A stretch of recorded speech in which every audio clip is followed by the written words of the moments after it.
Okay, let's dive right into this explainer and sketch out a conceptual blueprint for mastering Lewin's change management model. Look, if you're gearing up for your UPSC exams, especially when you're tackling those complex mains answers, understanding how to systematically manage organizational change is absolutely crucial.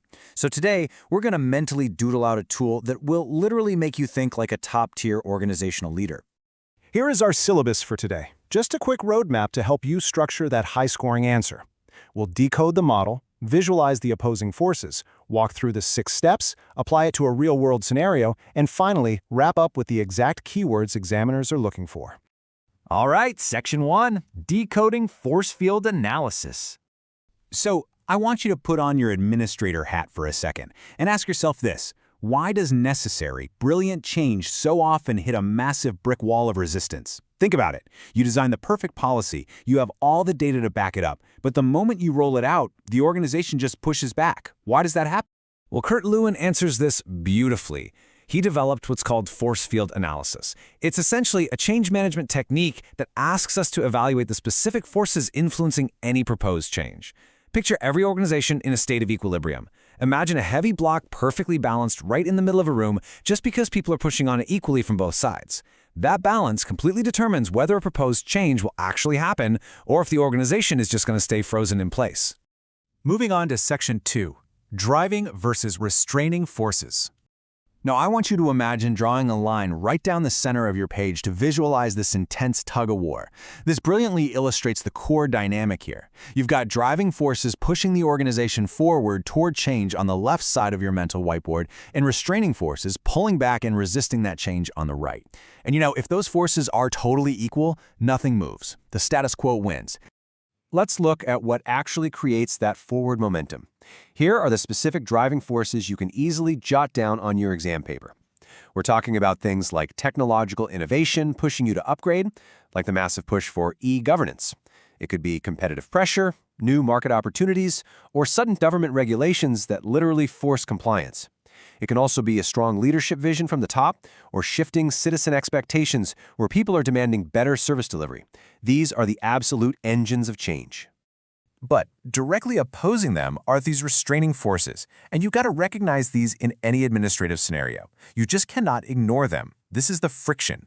Think about bureaucratic red tape, employee resistance, that deep-seated fear of uncertainty, or maybe a genuine lack of digital skills to handle the new normal. You also have hard barriers, right? Financial constraints, a super rigid organizational culture, or employees who are simply fearing for their job security. So this brings us to a highly interactive question for you. If you were the manager looking at this perfectly balanced whiteboard, with driving forces on one side and restraining forces on the other, how do you actually achieve change? Would you push harder on the driving forces, or would you try to lower the resistance? Here's the secret to successful administration, and it's Lewin's basic principle. Organizational change can be achieved by either strengthening the driving forces or reducing the restraining forces. But get this, reducing the restraining resistance is generally considered far more effective. Why? Well, because if you just apply excessive aggressive pressure from the driving forces, you usually just create way more anxiety and actually increase the resistance. Lowering the barrier is just so much smarter than pushing harder against it. All right, Section 3, 6 Steps to Change. Let's visualize drawing out 6 consecutive boxes on your page to map out the entire life cycle of a reform. First up, clearly define the desired change, like integrating AI into a government workflow. Second, list out your driving forces. Third, map out those restraining forces. Fourth, evaluate the actual strength of those forces. Fifth, develop an action plan to strengthen the drivers and reduce the resistors. And finally, step 6, implement and continuously monitor the outcomes. It's just a perfect, logical loop. Section 4, Real-World Application with an ERP System. Examiners absolutely love practical examples, so let's look at introducing an enterprise resource planning or ERP system in a government organization. Take a mental screenshot of this table. It perfectly juxtaposes the forces at play. On the driving side, an ERP system promises improved efficiency, better coordination, much faster decision-making, and a real competitive advantage. But look at the restraining side. High implementation costs, steep training requirements, the fear of technological complexity, and massive employee resistance. To win here, management can't just yell about better coordination. They have to use training, super transparent communication, and support programs to chip away at that fear and reduce the resistance. Finally, Section 5, Evaluation and Key Terms. To complete your blueprint, let's cover the pros and cons. On the plus side, this model is incredibly powerful. It facilitates way better decision-making by laying everything out visually. It proactively identifies sources of resistance way before they derail your project. Plus, it provides a structured framework that improves change planning, encourages stakeholder participation by actually bringing employees into the problem-solving process, and ultimately, it really enhances your probability of success. However, as a future administrator, you've got to critically note its limitations. The assessment of exactly how strong a force is can be highly subjective, and in a fast-moving, dynamic environment, these forces change quickly, which reduces the model's accuracy over time. It can also sort of oversimplify very complex human and organizational situations into basic arrows on a board, and frankly, doing it right is a really time-consuming process that requires deep stakeholder consultation. Despite those limits, its relevance in today's VUCA environment, volatile, uncertain, complex, and ambiguous, is absolutely massive.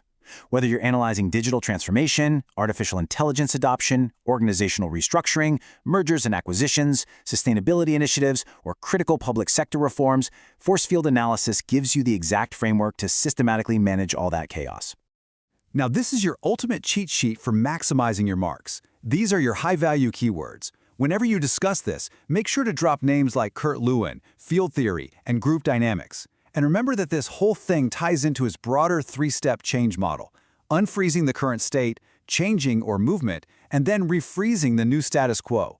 Sprinkling these exact terms in your answers shows a deep conceptual mastery. As we wrap up this explainer, I'm going to leave you to sketch out one final thought on your mental whiteboard. Think about a major public sector reform happening right now. How would you use this exact force field analysis framework to map out the driving and restraining forces and systematically drive successful change in your future role? Keep sketching, keep analyzing, and I'll catch you in the next explainer.